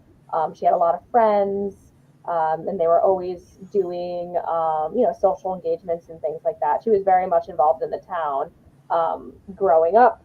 And then, as she got into adulthood, she stayed involved in the town as well. So that was her and her outfit. I know that hat is killer, isn't it? So was that picture taken on the grounds? I'm not quite sure what this picture was taken. Mel, do you know if this picture was taken on the grounds? Doesn't look like it. It doesn't look like it, right? It's got a big tree behind it, but it doesn't look. It's probably somewhere in Morristown. Yeah. Yeah, that's a little bit about the Fosters. That's a great photo. Yeah, it looks like she's having a good time, doesn't it? Look at her face. Yeah. It's fun. And A lot of personality. she had a lot of personality. Yeah. Because you take that picture and kick your butt. Yeah, that too. But yeah, so she slowly started to give the park commission foster fields as she got older. So it's like a few 100 acres, like a 120 acres in 1972, as long as she could stay in the house. And then once she eventually passed, she passed in July of 1979. Then when we inherited all of the lands and the houses and things like that. So it's a really interesting story, the Willows, the fact that it has the two families in it. So you got the Reveres and then you got the Fosters. And we also are extremely lucky that when Charles moved into the house after Rosanna Revere vacated it, after Joseph Warren passed, that she would come back and get some pieces of furniture, but she left most of the furniture, so we have a lot of the Revere collection still, and a lot of the Foster collection still. So we're lucky because a lot of historic houses don't have that. Like they'll have furniture of the time period, but not from the original owners, and we have a lot of it. It's pretty cool. Yeah, you make a great point. I'm going to show some pictures of the house. Yeah. And that keeps in so much of the imprint of the energy too. And I mean, I'll say when I went in there, I mean, she was unbelievably present. I mean, she was literally the first one that I experienced was Carolyn Foster. And interestingly, she showed herself to me as very elderly, very, very, very elderly. And then she showed me she couldn't see. So she was literally telling me like I couldn't see. I went like blindness, like literally it was like very bad. She lost her eyesight really badly towards the end of her life just because of old age. I mean, you're 102, and like because she was so inspired by this. Well, not inspired by this, but there's so much happened to it that the land behind the foster fields was donated by her to the Seeing Eye. So we have a bunch of Seeing Eye dogs in development. We have a whole foundation. But yeah, she lost her eyesight pretty much. Yeah, that was one of the things that she really wanted me to experience. That's crazy. Yeah. No, seriously was like she couldn't see much. No, she couldn't. She was literally like I could. Yeah, it was really interesting. But her like zest for life was like palpable. She was a saucy lady, apparently. And she was so happy we were there. Like she was so happy that we were there. She loves showing people around. And I know you guys we have quite a bit of contact with her, and you guys have quite a bit of contact with her, and she's come up quite a bit in investigations. Mm-hmm. Yeah, absolutely. I mean, when you're spending 98 years in the same house, Right. like you're gonna have an imprint there, and you're gonna want to show it off. And her story is just so fascinating because like we have the Willows de-aged back in time, right? So like we have it set up for like how it would have looked in the 1900s or the 1800s. But like she got her first car, which is a Ford Model T, a 1922 Ford Model T that she parked in the garage until her dad was like, no, don't leave this here. Electricity came to the farm in 1930. And she literally like evolved with the times. I'm talking from radio to car to TV. Like, yeah, that's an amazing swath of time to really like think about that she went through so many developments. Think about it. She died like practically in 1980. It's insane. Like, yeah, and she was born in 1870. Like just a couple months short of 1980. Yeah. And she was born in 1877, you said, right? But yeah, like what a story. Right. Like, this is what she lived through, like almost and like probably one of the craziest centuries of technological development that we've ever had as a humanity. Yeah, the whole Industrial Revolution. The whole thing. Yeah, that's insane. But yeah, what a life. And you can tell when you're in the house that like the vibes are just. We have one more EVP here. I want to play it because I'm starting to get a little late on it here. So this is Allie was kind enough to actually let me film her giving me a tour of the place so that I could go back and hear all of this again, kind of thing. And I said to her, let me turn on the DR60 while we're talking, just for the heck of it, see if we hear anything in the background. And you were in the kitchen with me and you're talking and you'll hear a female voice come in very loudly and remark on something you're talking about. Oh, I'm so excited. I haven't heard it yet.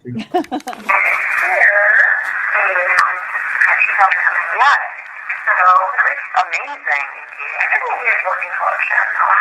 There's some time, not a lot, because if you look here, it works. What does it say? Hello? No. Was it like kind of in the background, like towards the back? After I say it's amazing, a couple seconds later, it says, wow. Oh, can you play it again? I'm going to do it again. Yeah. Oh, sorry. I can not go more than. So it's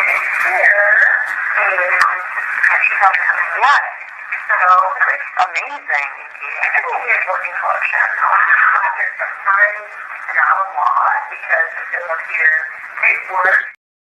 Did you hear it? Yeah. Wow. That's not us. Like you hear us talking in the background over I us, and somebody goes, wow. Definitely not. That's interesting. That's cool. Okay. There's a mud room next to that. Yeah. And when you guys first went there, when I went there the second time, but the first time you guys went there, because I went there the second time, you guys were doing investigation and stuff, and Jennie showed me some. She was just panning an area, telling me, "Oh yeah, we want to do the kitchen. We want to do the kitchen area." So she's panning, and she pans cast by this room. At the time, I didn't know what the room was called, but now I found out it was called the mud room. Yeah. And I seen a woman standing in there. Okay. And I drew her. Okay. Let's see. I love this. Okay. She's like a 6-foot Jamaican woman, and I didn't know you guys had milk. She's carrying buckets of milk. Yeah. Okay. Wow. And I got the name Ola, O''LA. And that's what, and she was like 6 foot. She was a big Jamaican woman. It's like, I'm saying more like a Jamaican because of the accent and, whatever. But I'm assuming she was Jamaican, really. But she was a very tall woman. And she was in that room, and she was bringing things of buckets of milk. And like I said, I didn't know you guys had the milk there too. So yeah. Now that's an interesting theory because Mel, didn't you tell me the mudroom was moved from a different part in the farm? Is that right? I found that out when we did it the other day. When we last did it, they moved it from that was down by the farm. We don't know where it came from, just that it was on the property and they moved it from somewhere else on the property. So they picked that whole building up and they moved it over. Yeah. Did you know what it was used? On logs. What was it used for? We're not sure. The mudroom? Yeah. Before- So it's like the dirty kitchen prep. Right, but I mean, before it got moved, you know? We have no idea. No idea. Okay. No idea. So the like dirty, like plucking the. Plucking chickens, cleaning out ashes, beating. Yeah, don't tell me I'm a vegetarian. I'm sorry. Yeah. That's basically where, what Melanie said, all the dirty kitchen prep and cleaning out of things would happen. I'm in a room like that. Yeah, for real. And no guests would have to be, like, you couldn't bring guests back there, obviously. Like, we go in that way because we like to show people, like, this is how your day would start if you were a servant and not a rich person. But it's like, that's where everything would get really gross. Now, in terms of staffing, I do know that the Fosters had a lot of Irish girls come through, especially in like the 1800s. Mostly because, I mean, Morristown was experiencing a huge wave of Irish immigrants. There's an area in Morristown called Little Dublin, or just the neighborhood is called Dublin. So we do know that we had a lot of Irish girls that came through that worked for the Fosters for a number of years. I do not know who worked for the Reveres. Zero clue. Right. No records of that really. But we have some records of the Foster family. Servants or staff, yeah. That's interesting. You said Irish girls because didn't I mention somebody with red hair? Yeah. Yeah. Well, that would be Franny. Maybe. Yeah. I mean, it could be almost any. I mean, every time we think it's a certain spirit, it doesn't matter. It doesn't necessarily have to be that spirit. It could be anybody. It could be anybody. I agree. Especially It's a behind. girl in a white dress. That doesn't narrow it down.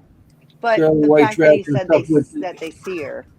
Yeah, either way, and then you seen in the woods. I mean, either way. You guys, I'm going to play some of this. You have thermal cameras here. Mhm. Yeah. Okay, so this is Charles's desk. Yeah. So this was wild. Mel, do you want to talk about this? Because I was kind of in and out at this point for checking out people. So Kimberly and I were in the room, and Kim, we were engaging with Carolyn through what was a ghost box. What do you remember what you were using? This was when she kept asking you to dance. Yeah. Yes. Yeah, we were using a ghost box, and then we were using some music from the 1920s or 1930s. We were using that from the phone. Yes. And yeah, she was like asking me to dance and wanting to have fun. Yeah. But Yes. Yeah. Yes. In So the- this is happening in the library. while and I'm standing on the other side of the desk, and I'm just experimenting with this new camera. And this is the top of the desk. I haven't touched it. Nobody's touched the desk. And there's a hot spot as if somebody was leaning on the desk. Yeah. In what is always a very cold room, might I add. In a very cold room, yes. Yes. So you can see that bright yellow spot that represents warmth. As if somebody had their hand on the top of a desk. And so I took that picture, and then I tried to recreate it, that if it was my hand and I was touching the desk, what would it look like? And that's the next photo. And you can obviously see very different. Yeah. Yeah. Yep. And that's the same spot. You can still see the book there, the tooling on the desk. Mm-hmm. And what I also loved about this was, Melanie, you were filming with the Fleur the whole time, and you were checking around us, seeing if anything would come. We were asking for it to engage with us, and then all of a sudden you were like, "Wait a minute, what's on the desk?" And we're like, "Nothing's on the desk in that area." And you were like, "Was there a tool on the desk?" And we're like, "No." You can see a little bit. We had a floor EMF detector on there, but that's not even lighting it up. That's over on the right. There's a wire I there. see that. Mhm. And you can see that that's like very focalized. There's like a little bit of heat with that, but that's over there. It's nowhere near where the heat signature is. So, you know, FLIR used to be used a lot, and I for some reason I don't feel like it's being used that much in the paranormal. I mean, maybe this is just my own experience of it, but don't forget your FLIR, people. Yeah. I think bring they mine. really are very valuable, and I've seen some great evidence of people catching stuff outside with these also. Yeah, I like using it outdoors more. That's when I do outdoor investigations. I Yeah. use True. mine outside Yeah, more that's than anything. really cool. Really cool. And you Yeah. can get the one attachment now to your iPhone. You don't even have to have the unit anymore. Yeah, You know? yeah. Well, the one if you're gonna get it, FLIR is actually a brand name, Yes, I have that one. but you go with FLIR because FLIR is I the agree. best, and all the other ones are like aftermarkets. Because I agree. electrician, we used it a lot of times because certain wires, like in panels, your three-phase panels, you can always put it on there and see if there's a wire a lot more harder than another wire. That means there's more power on. There's more. You have to balance the load. So there's more power on one wire more than the other one could damage the wire. So you have to separate the different breakers. That's why you have different breakers going down. You know. So that's how we do it. So that's FLIR is always the best one to use. That's the one I know I used on the job, and So you want to get aftermarket ones or something like that. So speaking of that, I use it often to debunk things, and Kim you might appreciate this for animals, right? Like in Fort William Henry, we heard steps above us, and I thought, you know what? I think that's an animal, kind of thing. And sure enough, we were able to catch it with the FLIR, and it was, some kind of raccoon or something up there that was caught up there. So, but speaking of animals, I'm sort of going from this to this to this. Do you have like animal activity there that you've ever like deer or something that like come up to the window or something that we should take into account, like Sure. I mean, yeah, we live in Morris. We live. I don't live. I just feel like I always like to know all the stuff I should debunk. Like right now I have a list of everything to do there. Go outside. Yeah. Investigate outside Absolutely. and stuff like that. But I mean, do you also have like mice and stuff is what I'm asking inside? Yeah, we've definitely had mice. Mice, I feel like it's worth mentioning that Carolyn had a pet deer in the house. Oh my God. Interesting. Of course she did. I love of course this she lady. did. I just love her. I just love her. Who wouldn't?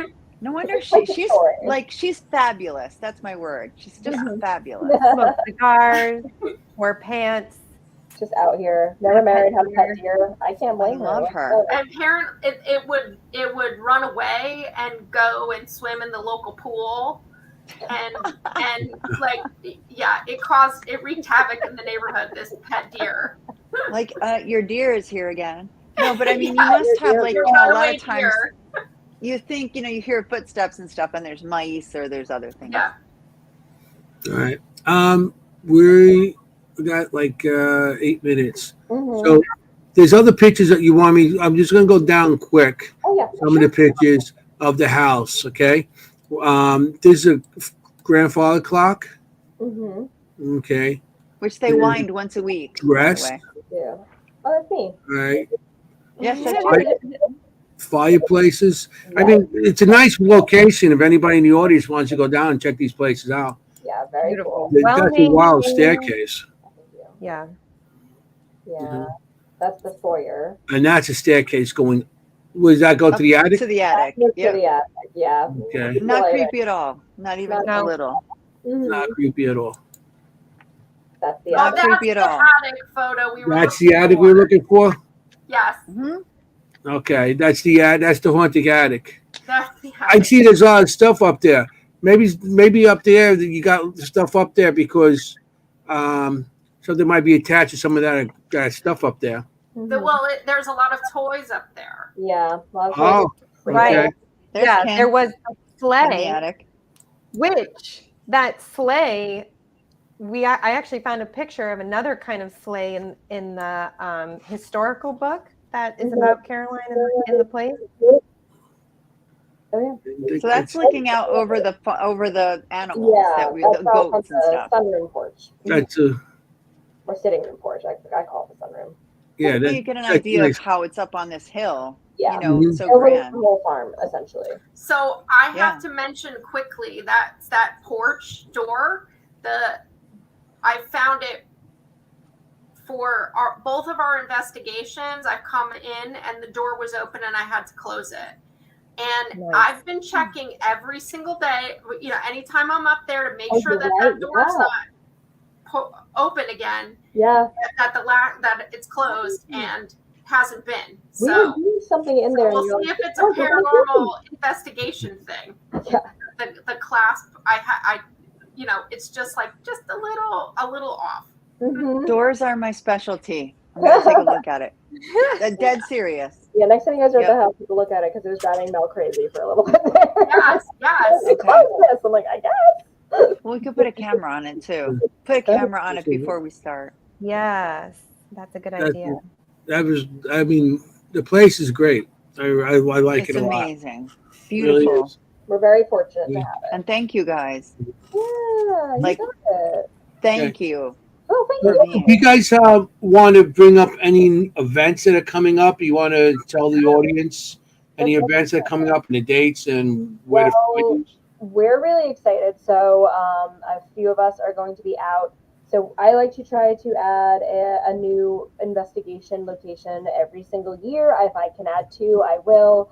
I'm just ready to keep expanding the program beyond what is our normal historic buildings. So we are going to be investigating privately the Tubbs house next weekend, which is out in Willowwood Arboretum. And we were just there yesterday, scoping it out and seeing where we were going to go and what we were going to set up and how it was going to work. So that's going to be, we're going to do the private investigation next weekend. And then that investigation is With going us. to, that's you guys. That is going to be sometime in March before wedding season. So that's going to be our new location for next year. And I'm happy to announce that I'm going to bring back the Grounds of Fosterfields Hunt. Because everybody at the last Willows Hunt, a lot of them are tried and true patrons who love the event, and they were with me during the pandemic, and they're like, "Can you bring that back?" I was like, "Yeah, you know what? Let's bring it back. It's a great hunt." Good. The only issue is if it rains, so I'm going to do a summer evening one. So it might go a little bit later because of sunset, but I think it's going to be beautiful. And it was requested, so I'm like, you know what?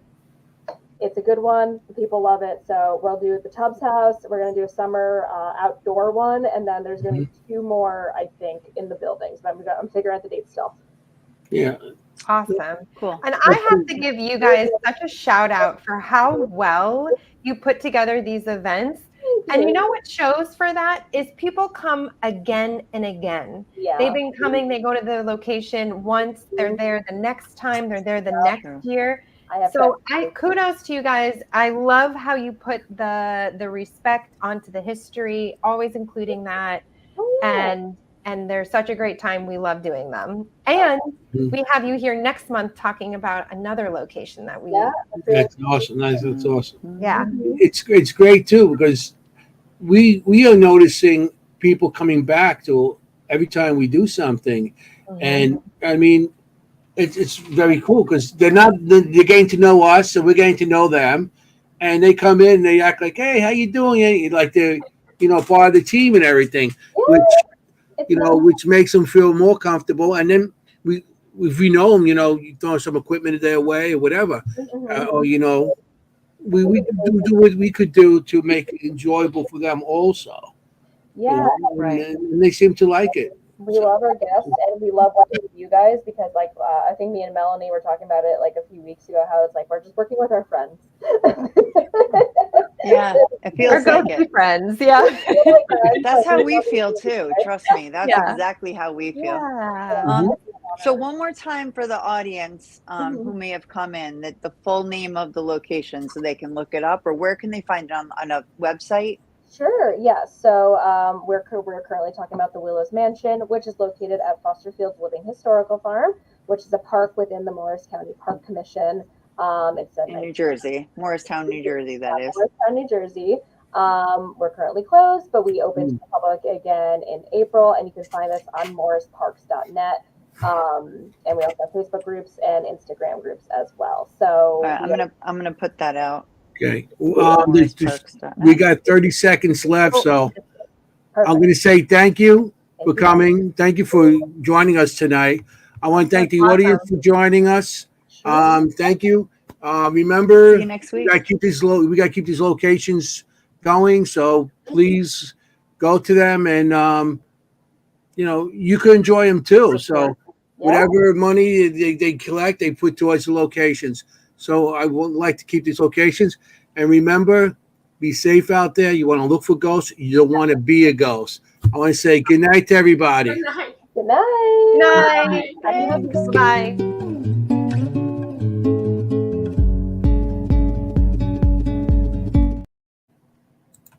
It's not over yet. It's not over yet.